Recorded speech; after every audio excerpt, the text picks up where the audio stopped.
உனக்கு நடிப்பு வருமா? வராது. வரும் சார். நான் எடுக்க போறது லவ் ஸ்டோரி.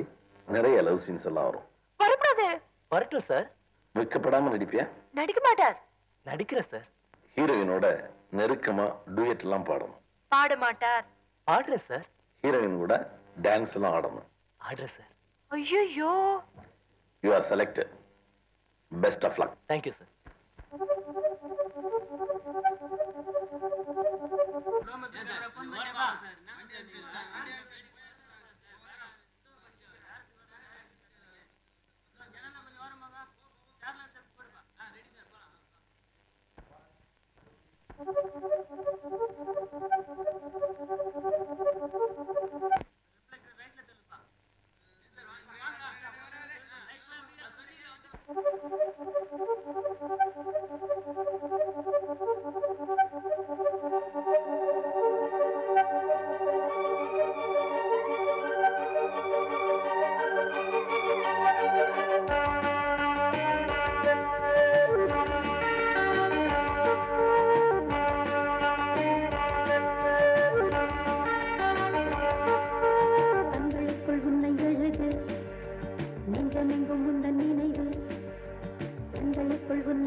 புது மயக்கம் கண்களுக்குள் உன்னை எழுது நெஞ்சமெங்கும் உந்தன் நினைவு கண்களுக்குள் உன்னை எழுது நெஞ்சமெங்கும் உந்தன் நினைவு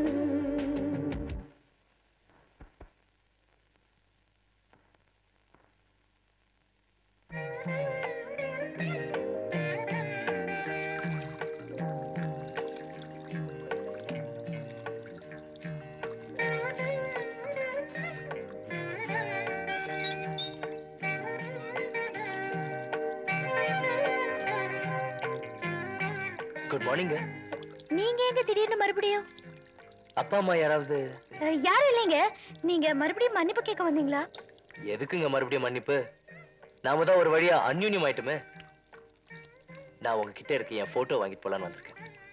உங்க போட்டோ என்கிட்ட ஏதுங்க? நீங்க அந்த லெட்டரை போஸ்ட் பண்ணலீங்க. யார் சொல்லுது? அப்பவே நான் போஸ்ட் பண்ணிட்டேங்க. நீங்க போஸ்ட் பண்ணல. நீங்க போட்டிருந்தா இந்நேரம் பாரதி ராஜா வீடு தேடி வந்திருப்பாரு. அது ஆஹா, என்ன முகவெட்டு, என்ன தேஜஸ், இவன் இல்ல ஹீரோன்னு சொல்லி ஒரு 5 படத்துக்கு அட்வான்ஸ் கொடுத்திருப்பாரு. அது இல்லைங்க. அவரு என் வீடு தேடி வரல. ஏன் நீங்க அந்த லெட்டரை போஸ்ட் பாக்ஸ்ல போடல? இல்லைங்க, நிச்சயமா நான் போட்டேன். முதல்ல இத கீழே போடு. ஓ சாரிங்க. பரவாயில்ல பரவாயில்ல. நீங்க சொல்றத நான் நம்பணும்னா நான் சொல்ற மாதிரி நீங்க செய்யணும். எங்க இடத்துக்கு எடுத்து தலையில வைங்க, வலதுக்கு எடுத்து மாறல வைங்க. என்ன வைக்கும்? நான் உங்க கை தான் எடுத்து வைக்க சொன்னேன். கை கொஞ்சம் கீழே வைங்க. இன்னும் கீழே. இடது பக்கம். இன்னும் கொஞ்சம். எங்க சொல்லுங்க. சத்தியமா? சத்தியமா? அந்த போட்டோ என்கிட்ட இல்ல. என்கிட்ட இருக்கு.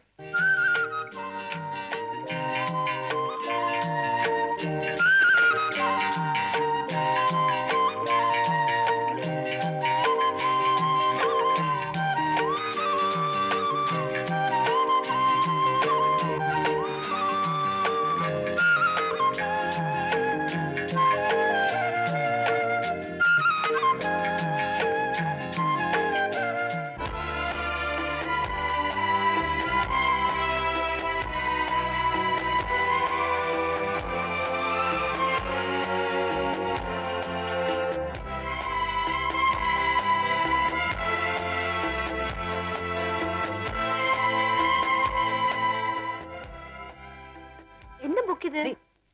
காதல் செய்வது எப்படின்னு குர்ஷிகோ எழுதியிருக்காரு. என்ன லாங்குவேஜ்? ரஷ்யன். உனக்கு தெரியுமா? எனக்கு தெரியாது. உங்களுக்கு? எனக்கும் தெரியாது. ஆனா குர்ஷிகோன்னு ஒருத்தர் இருந்திருந்தா இது மாதிரி புக் தான் எழுதியிருப்பாரு. லைப்ரரி.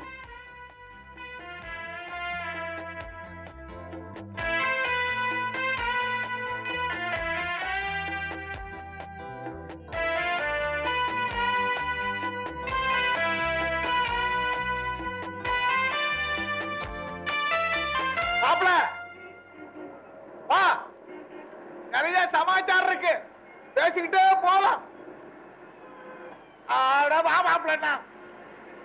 என் மாமா இனிமே நான் விட மாட்டாரு. நீ போய்கிட்டே இரு, நான் அப்புறம் பாக்குறேன். வா மாப்பிள.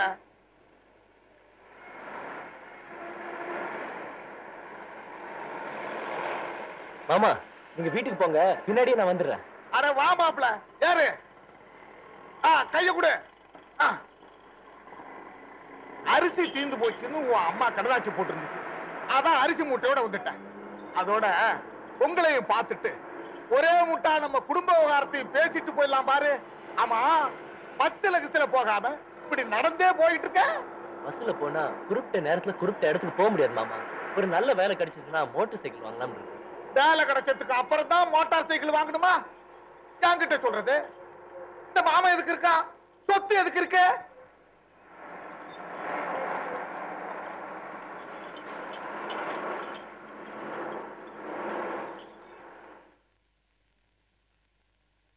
வீட்டுல நடக்கிற முதல் சுபகாரியம் ராஜம். இத விமர்சையா செய்யணும்னு முடிவு பண்ணிட்டேன். பாப்பா ராஜு, நம்ம ஜானகி புஷ்பவதி ஆயிட்டாளாம். மஞ்சள் நீராட்டு விழாவை ஊரு உறவெல்லாம் கூப்பிட்டு மாமா பெருசா செய்ய போறாராம். அழைக்க வந்திருக்காரு. ஆமா மாப்பிள, நீ ஜானகிய பார்த்து ரொம்ப நாள் ஆச்சுல்ல? உன் தோளுக்கு சரியா கிடுகிடுன்னு வளர்ந்துட்டா. நீ ஒரு தடவை வந்து பாரு. அவளுக்கு என்னென்ன, பிறக்கும் போதே கொள்ளை அழகு, மகாலட்சுமி மாதிரி இருப்பா. அத என் மாப்பிள்ள எல்லாம் சொல்லணும். இத பாருமா, உன்ன மாதிரி பயவரப்ப பாக்குறதுக்கு எனக்கு தெம்பு இல்ல. எனக்கு பிறகு மாப்பிள்ளை தானே, ஊருக்கு வந்து நாட்டாம பாக்கட்டும். ஆமா, ஒரு பெரிய வேலையில சேர்ந்து கை நிறைய சம்பாதிக்கணும், அதுதான் என் லட்சியம். கிராமத்துல காட்டியும் மாட்டியும் பாக்குவா இவ்வளவு காசு செலவு பண்ணி படிக்க வச்சுங்க. காசு என்ன மாப்பிள்ள, காசு மறுவாததான் முக்கியம். அண்ணே, ராஜு ரொம்ப பிடிவாதமா இருக்கான். அவனுக்கு ஒரு பெரிய வேலை கிடைச்சதுன்னா நம்ம குடும்பத்துக்கு தானே பெருமை. சரிம்மா, அவன் இஷ்டப்படியே நடக்கட்டும். சூர்யா, சுப்ரீம் என்டர்பிரைஸ்ல இன்னைக்கு எனக்கு இன்டர்வியூ இருக்கு. இந்த தடவை நிச்சயமா எனக்கு வேலை கிடைச்சிடும். சுப்ரீம் என்டர்பிரைஸா? ஆமா, 109 நுங்கம்பாக்கம் ஹை ரோட். ஓ, best of luck Raju, best of luck.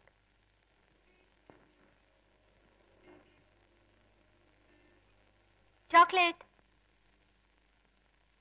எனக்கு வேலை கிடைக்கல. ஏ, இன்டர்வியூல சரியா பதில் சொல்லலையா? கேள்வி கேட்டாதானே பதில் சொல்றதுக்கு. இந்த வேலை உனக்கு கிடைக்கணும்னா நான் கேட்கிற பணத்தை நீ கொடுக்கணும். பணம் கொடுத்தா வேலை கிடைச்சிடுமா? ஜாஸ்தி இல்ல, 25,000 ரூபாய் தான். 25,000 ரூபாவா? சும்மாவா? மேனேஜர் வேலை, 2,000 ரூபாய் சம்பளம். சோ இதுக்கு லஞ்சம் கேக்குறியா? நோ, என் பங்கை கேட்கிறேன். You bloody scoundrel! You rascal! I'll get you! I'll kill you! பணமா விழுந்திருப்பான். ஓனா புதன் மன்னிச்சு விட்டுட்டேன். விடுங்க, இந்த வேலை இல்லனா வேற வேலை கிடைக்காமல போய்டும். இல்ல சூர்யா, அந்த வகையில நான் ரொம்ப அதிர்ஷ்டப்பட்டேன். எவ்வளவு தடவை நான் வேலைக்கு முயற்சி பண்ணேன், வேலை கிடைக்கல. வேலை கிடைக்கும்ங்கிற நம்பிக்கை கூட நாளுக்கு நாள் குறைஞ்சிட்டு வருது. மனசு தளர விடாதீங்க, உங்களுக்கு ஓஹோன்னு ஒரு பெரிய வேலை கிடைக்கத்தான் போகுது. ஐ அம் ஷூர். சூர்யா, ஒரு மாற்றத்துக்காக 2 நாள் எங்க அம்மா கூட கிராமத்துக்கு போயிட்டு வரலான்னு இருக்கேன். கிராமத்துக்கா? ஆமா, எங்க மாமா வீட்டுல ஏதோ விசேஷம். நான் போகலன்னா நல்லா இருக்காது. அங்கேயே பெர்மனண்டா தங்கிட்டு போறீங்க? நான் ஒருத்தி உங்களுக்காக இங்க காத்துட்டு இருப்பேன், மறந்துடாதீங்க. ஜம்முன்னு ஓட்டு, வளைச்சு வளைச்சு ஓட்டாத, நேரா ஓட்டு. நான் எங்க வளைக்கிறேன், ரோடு வளைஞ்சிருக்கு. என்னையா வண்டி ஓட்டுற நீ? நான் ஒண்ணும் ஐயா இல்ல, அம்மா. சரி, என்னம்மா வண்டி ஓட்டுற நீ? ஐயா, அம்மா, அப்பா, தாத்தா, ஐயோ. அப்பா, நல்ல வேளை அடியெல்லாம் ஒண்ணும் படல, ரத்தமே வரல. நல்ல கதையா இருக்க. இன்னும் கொஞ்சம் இருந்தா உயிரே போயிருக்குமே. ஆயுசு கெட்டி தப்பிச்சிட்டீங்களே. ஐயா, காலே முடிஞ்சு போச்சு. 1 ரூபாய் கொடுப்பியா நஷ்ட ஈடு? 1 ரூபாய் ரொம்ப கம்மி, வேணும்னா 5 ரூபாய் கொடுக்குறோம். வெறும் 5? கிண்டலா? நான் சொல்றது 1 ரூபாய்னா 1 லட்சம். ஐயோ, உங்க காலுக்கு 1 லட்சம் ஜாஸ்திங்க. உயிர் போயிருந்தா யோசனை பண்ணி பார்க்கலாம். அதை விடு. ஏமா, வண்டி கத்துக்கிறீல்ல, ஆமா. ஒரு எல்போர்டு மாட்டுறதுல. ஐயா, கத்துக்கிட்டதுக்கு அப்புறம் தாங்க எல்போர்டே மாட்டுவாங்க. நான் எவ்வளவு பெரிய கல்யாணம் திறக்கிறது தெரியுமா? ஒரு நாளைக்கு 2,000 ரூபாய் சம்பாதிப்பேன், ஒரு மாசத்துக்கு 60,000 ரூபாய் சம்பாதிப்பேன். இப்படியே ஆயுசுக்கும் கழகு போட்டீங்கன்னா உன் நஷ்ட ஈடு எங்க போய் நிக்கும் தெரியுமா? நஷ்ட ஈட விடுங்க, நீங்க கல்யாண தரகரா? ஆமா, எங்க வீட்லயே உங்களுக்கு வேலை இருக்குங்க. இப்பதான் கார்ல வரும்போது நம்ம பொண்ணுக்கு கல்யாணம் பண்ணணும், நல்ல தரகரா பாருங்கன்னு அவ சொன்னா. அது காருக்கு கேட்டுடுச்சு, ஆமா. உங்களை இடிச்சு நிறுத்திடுச்சு. அப்போ உங்க வீட்டுல சம்பாதனை இருக்கு. ஆமா, போற வழியில கூலா ஒரு பாதாங்கி சாப்பிட்டுட்டு வீட்டுல போய் பேசலாம்.